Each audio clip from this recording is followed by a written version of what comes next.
Hey everybody. So most of you know by now that uh, I'm a musician and a minister, and this week I was doing my Thanksgiving Day sermon and put it all together and everything, and I ended up recording it and uploading it also to go out on Sunday morning online.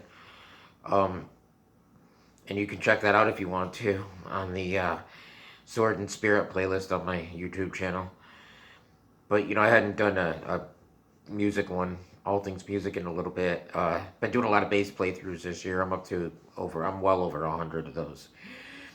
Um, but this is kind of I'm leaning back here just for now and just chilling, and just figured I'd do a low key kind of thing. But I'm thinking as we come up on this holiday season, how time goes by so quick, and you think about in the Bible where it talks about how if you want to enter into heaven, you have to be born again. And, it talks about how, God does the work to save all of us.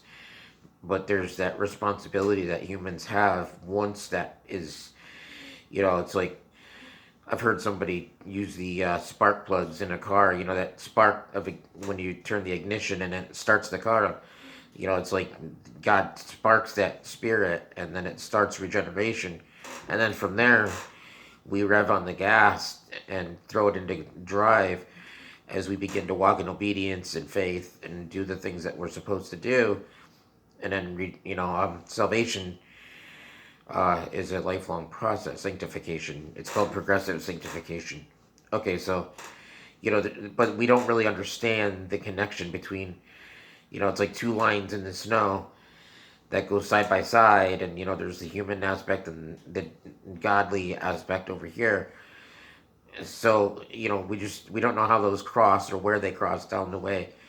Well, at the same time that I did this, and all that just to say that I did the sermon on being thankful, and that we should all be thankful no matter what, Christian and non-Christian alike. And we get common graces, we get beautiful sunny days and nice weather and nice places to look at. The Grand Canyon, and if you use a telescope and you look up into the heavens, and we get beauty in creation. And we get sunny days for picnics, we get rainy days for crops, for whatever. And we get all these things to enjoy whether we're Christians or not, and we should be thankful for these things: food, family, friends. And at the same time, when we come to this time, this season, I often think this week, um, back to when I was a little kid. My brother and I, my mom left when we were 2. My dad ended up putting us in foster care, and we spent about a year there. He went to live with his mom, my grandmother, who said to go get your kids and bring to live here, and we did. Um, and so we lived with her, and I remember this time of the year being the Thanksgiving meal with her and my dad, and some of the family would be there. My uncle Kevin, who lived there also, um, for a while. And but the house, Thanksgiving Day would be when we would go get the tree and decorate it, and we would always have a real tree. So you'd have that snow, that winter crisp air, and you would have the smell of the pine in the house, and the lights would be on it. And right around this time, we'd get up in the morning and do the parade. The Christmas parade, Macy's would be on, and Santa Claus would be at the end, and then we would get the tree, and by that night it would be decorated, and Christmas specials would be on TV. So we'd have to get ready because we had school a lot of times the next morning. And we hoped it would be canceled for snow, but it may or may not have been. So we'd get ready, we'd do our baths and whatever, me and my brother, and we'd be able to sit up and watch Christmas specials, have a snack, and go to bed. But the lights would be on the tree, and my grandmother and my dad would put like cotton along the windowsills with little snowy decorations, little village like ceramic decorations and whatever. The house would just be really decked out. Wreath on the door, tinsel around the windows and the doors, and the cards would be hanging, and just, that wintry smell with the pine of the Christmas tree. And then we ended up, my grandma died in 82, and we moved to Arizona with my dad and his new wife, Renee. Um, and Christmas was always a big deal. Even when we lived with grandma and in Arizona when she was gone and it was just us, he would be the first one up in the morning on Christmas Day. But Thanksgiving, me and him he'd get into the pies and give me a piece, so he didn't have to get in trouble on his own. Um, if you ever saw A Christmas Story, the movie, he would be the one that would be digging into the meat and then turning it around so you couldn't tell a chunk was taken out of the turkey. Uh, and then between Thanksgiving and Christmas, he played guitar. He was always in bands, but he would, we always had a fireplace in the houses we had in Arizona because it got cool enough. And we'd do the tree, and he'd play his guitar, and the fireplace would have the stockings. He would decorate the windows with fake snow, and he would really have things laid out nice. It was very Christmassy. And Christmas Eve would be eggnog, and some of the presents that family would send would be under the tree. The kids would be excited. Um, we knew we had to go to bed because Santa Claus didn't come unless the kids were all asleep. But Dad would play his guitar. We would sing Christmas carols. We'd have a fire. He even did chestnuts sometimes, but we did popcorn, eggnog, sing along, go to bed. He'd be the first one up on Christmas morning. He would run around and get everybody else up, even the kids. Uh, and he played Santa Claus every year. He would get under the tree and hand out presents, so everybody always had something to open. And then he would do his last. Uh, so he was kind of a big kid. We did the meal and everything, but that day everybody was just really cool to each other. And then in 1990, I ended up coming back to live in New York and reconnect with my mother briefly because my dad was passing away. And, so I lived with my mom and my brother in 90, and she was kind of into Christmas. She wanted to make sure that, me and my brother had a good Christmas. We had a rough time in Arizona, and I'm not going to go into all that, but things weren't always real good. But, uh, so she wanted to make sure that, we always had really cool presents things that we wanted, and she did good for us. She was very much into the holidays, even though she wasn't always the happiest person, but, so she did really good, and then, my brother was always excited. My brother lived with me when I moved out from my mom's apartment. I was born with two physical disabilities, myotonic muscular dystrophy and juvenile rheumatoid arthritis for you guys that don't know me, both systemic and affects the joints.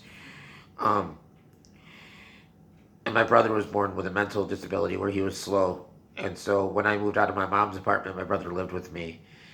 And he was always huge into Christmas. He would buy like Christmas big slippers and stuff to wear, and he loved decorating the tree on Thanksgiving, and always made sure to have presents for everybody else, and so that was really cool. And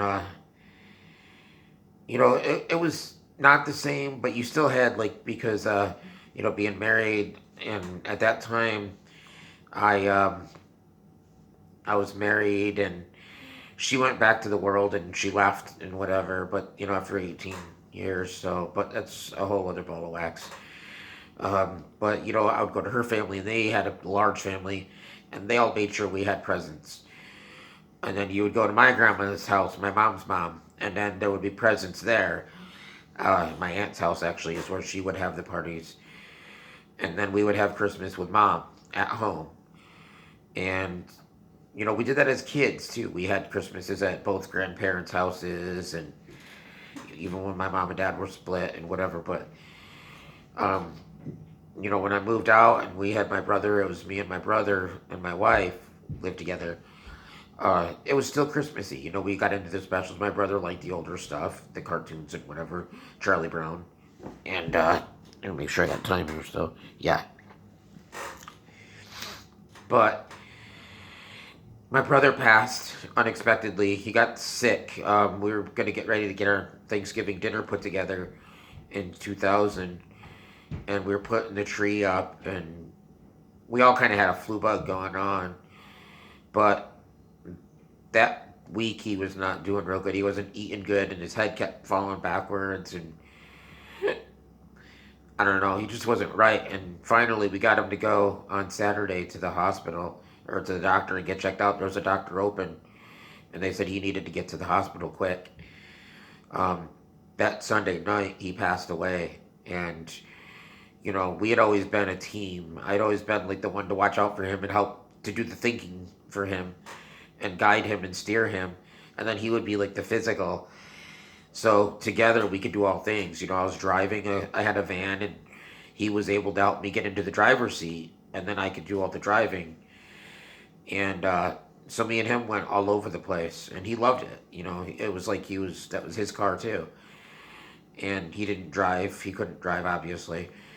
Um, but we were everywhere. We went to the mall and to the music stores, and he loved music. He just didn't really take the time to really learn an instrument. He wanted to, and he had a bass and a guitar and whatever. But my brother died in 2000, and we still did Thanksgiving and Christmas.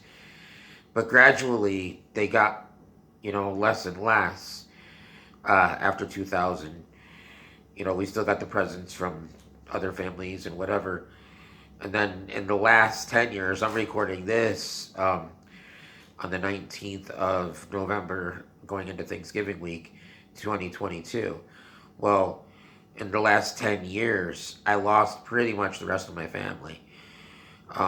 My only living grandmother died, my mother died, my aunt died, uh, and my mother died in the middle of a dispute, and it just, like I said, she wasn't the easiest to get along with, and so she kind of wrote me off. Um, but and then as time goes on, and now it's just like people just don't care about the holiday. There's no joy with the holiday with others. Um, I still find great joy because I know like Philippians 2 and Isaiah 7:14 and Isaiah 9:6 to 7. Like I know what the season is about, and I know the joy. But it's like it can be difficult when other people aren't festive. The few family I have in my side of the family um, are I just don't know where they are. I mean, they don't communicate with each other. A couple of them live within a couple blocks and don't see each other, don't know if they're alive or what. And there's only a few left on dad's side of the family. And I think my two aunts and my cousin are still alive on my mom's side of the family. That's really all I have. Um, I do have a half brother and sister uh, who are in other states, and we've kind of reconnected. But people just you don't really have that festive spirit. Um, we just don't have what we had. It was such an exciting, a joy-filled anticipation of the big day, Christmas, and dad was gonna act like a kid, and um, but dad died in 91, and like I said, my grandma died 82, dad died 91, my brother died 2000, and in the last 10 years I lost like four people. Um, and there's just like nobody. And so, while I might be into that whole classic, watching like The Grinch or Charlie Brown's Christmas things, and you do reminisce and you go back and you think about these things. But the joy that as you get older, and the people that just don't care, and the sentiment that's in our culture and in a lot of families, people are increasingly miserable, depressed, down, whatever, don't believe, whatever it is. My allergies are going or something today. But Yeah, so I mean that's kind of what I was just doing with this is you think back and you think about Dad playing the guitar and singing the Christmas songs and getting around the tree and the lights being on at night and it looks so cool. And, in New York we'd always have the big windows, so you put the tree and then you can see the snow outside around it, and it's a beautiful scene. And just being inside where it's warm and getting eggnog, which I still do. I love eggnog. It only comes out Christmas time, and I really like this time of the year. It's my favorite. I love looking out our windows when it snows. That first snow I'm waiting for, possibly tonight. You get a few inches and everything just turns white, and it's so white. That first snowfall, it's awesome. So that's probably where I'm going to leave it. But the thing I guess is just to hold on to the memories, because the older we get, we may forget things, and we might go into a room and forget why we went there. But sometimes, when the world around you is just not into anything to do with Christmas, uh, you have to hold on to those memories. And for me, that's what does it. And it's sad because all those people that have gone on and left us, and that whole gathering together and the joy of buying presents and getting presents and ripping into things and house to house, and as a kid, man, we'd get all kinds of stuff, and it's not really about that, but it was just fun. You go see different houses, how they decorate their trees, and you exchange presents. And um, I still get for the people that are around and who I love and whatever. But so that's just my memories, and I'd love to know what you guys have for your fondest Christmas memories. Uh, Put it in the comments, because, like I said, sometimes it's those things that carry us through the holidays. I know a lot of people get really depressed. Uh, Suicide rates and things go up this time of the year, and it's just crazy. But yeah, man, I'm like all stuffy lately. So keep me in prayer if you do that. But let me know, you guys, what you think. I don't want to depress anybody, but just something I was thinking about. Thinking back on Dad being a kid and that excitement, in school and Christmas break, and all the new toys, and you just have a totally different time. I was born in 1971, so the 70s were a lot different. The 80s were a lot different. The 90s, and now just, man, things have really gone off the rails in this country and the world, especially once COVID hit. Just there's no spirit, there's no joy, there's no going from family to family and exchanging and eating together, and that joy and excitement over Christmas. And I just reflect, especially the best times were with my brother and my dad.